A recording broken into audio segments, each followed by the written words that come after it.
এখনকার পরিবারের পুরুষগুলো হচ্ছে সব স্বার্থ পূরণ করার মেশিন। স্ত্রীর স্বার্থ পূরণ করতে হবে, মায়ের, বোনের, সন্তানের সব স্বার্থ পূরণের মেশিন সে। আর সারাটা জীবন এগুলো করার পরে শেষ বয়সে গিয়ে তাকে শুনতে হবে সে কিছুই করেনি কারোর জন্য।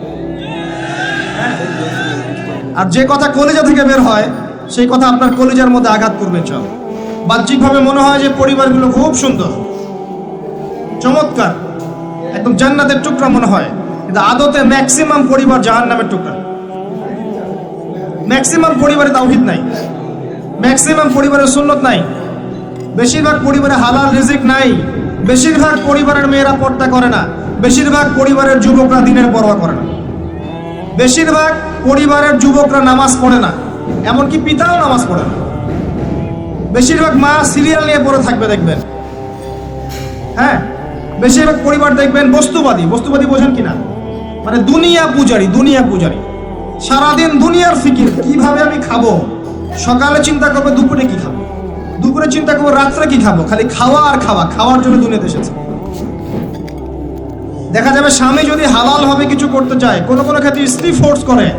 দেখো না পাশের বাড়ির ভাবির কত টাকা পয়সা, কত সোনা দানা, কত ব্যাংক ব্যালেন্স, আমরা তো কিছুই করতে পারলাম না, তোমার ঘরে এসে আমার জীবনটা নষ্ট হয়ে গেল।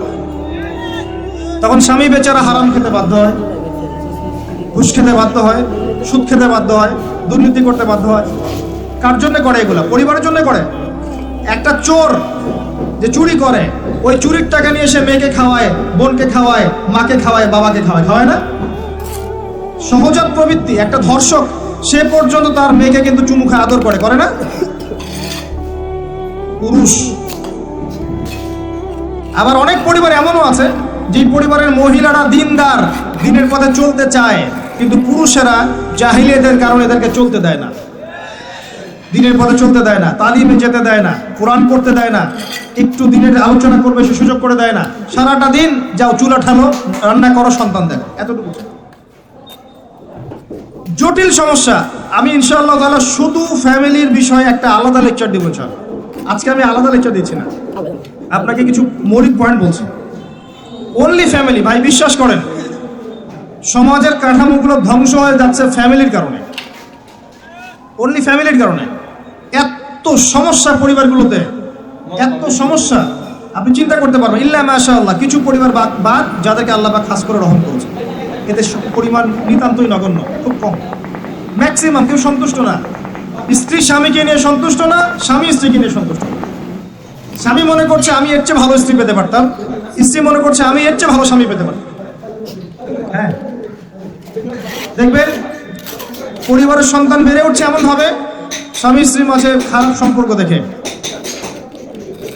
খারাপ সংস্কৃতি দেখে, ব্যাড প্যারেন্টিংসে, কাজের বুয়ার কাছে ঝগড়া বিবাদ দেখে এরকম করে সন্তানটা বেড়ে উঠছে।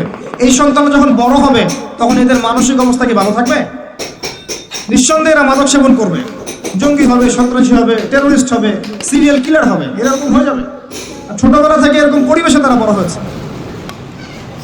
ম্যাক্সিমাম পরিবারে গিয়ে দেখবেন যে ম্যাচিউরড হয়ে গেছে আমাদের যুবকরা, বিয়ে শাদীর কোনো ব্যবস্থা নাই, রিজিকের কোনো সোর্স নাই, বিয়ে করতে পারে না, গোপনে পাপ করে বা ফ্রি মিক্সিং এ যায় বা গার্লফ্রেন্ডের সাথে সময় দেয় বা জেনা করে, এক পর্যায়ে ছেঁকা খেয়ে